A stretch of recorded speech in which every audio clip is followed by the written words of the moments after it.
Today I am going to make a new video, so please whatever. Okay, thank you. You familiar with this creator right here? His name is DeCastro. Well, buckle in because he's about to be exposed.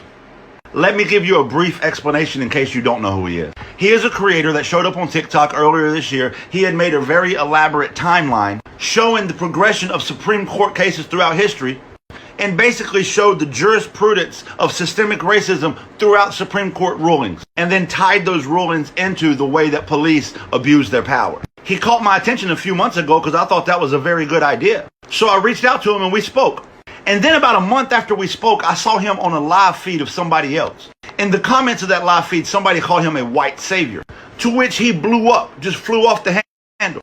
And that was a red flag to me. Ever since then, I've kept him at arm's distance because once I see a red flag, I need to make sure I'm right or wrong. Well, yesterday, he proved me right.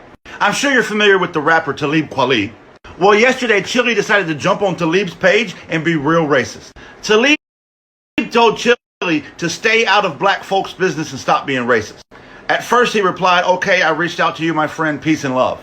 And then right after that, he says, unfortunately, even though the laws were crafted against black people, Terry versus Ohio is now being used against everybody. If you pay attention, the language he's using is, yes, this system was built on white supremacy against black people, but now it's affecting white people too. You got to read between the lines with these racists. Then he said, I'm in Missouri right now for a rally of a dead white kid and a dead black kid who were both killed on a Terry stop. So now you're weaponizing your presence at a rally calling for justice for these children as a way to make a point about racism to a black man, to which you followed up with this statement. You'll never tell me what to do. You can literally drop down on your knees.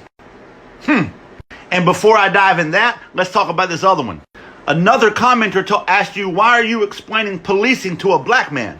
To which you replied back to Talib by saying, the only problem is you're not doing shit. Talib Kweli, who has actively been in these streets, protesting, marching, using his platform, ain't doing shit. And then you said this, get back in the studio and make a song. Do you understand the historic, wait, I know you don't understand, the history and racial trope of telling a black man to shut up and entertain you is literally woven into the fabric of white America. Remember when they told LeBron to shut up and dribble? Now let's jump back to that get on your knees statement. After this happened, I was on live with I Speak 1906 and you was blowing my phone up because you knew I was about to expose your ass. And I told you, hey, come jump on the live. You got on the live and told Anthony, the reason you told Talib to get down on your knees is because that's what cops say at a Terry stop.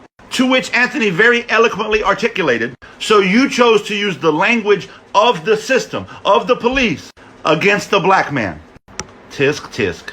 You cannot simultaneously say that you understand the history of using the police to target black America and then use the language that those police use, the language of the oppressor, towards a black man because he hurt your feelings.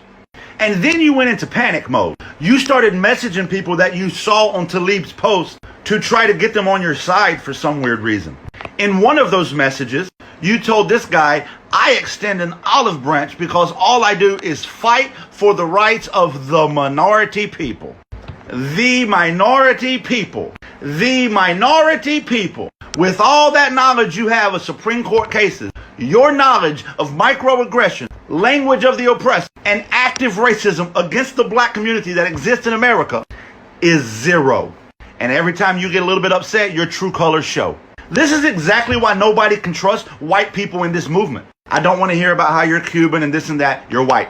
Ethnicity, race, different thing. I don't got time to educate you on everything in one video. This is why nobody can trust white people in this movement. Yes, that timeline you made, I think that can be helpful. I think you might be on to something. Going to a rally this weekend and protesting justice for these children that were killed by the police, that's a great thing. Weaponizing your presence because you were racist against a black guy and then using the language of the oppressor, lashing out to everybody and talking about how much you help the minority people, your white savior complex is showing. So consider this your cancellation. And you told me if I drop this video, you're going to sue me. Serve the papers, bitch.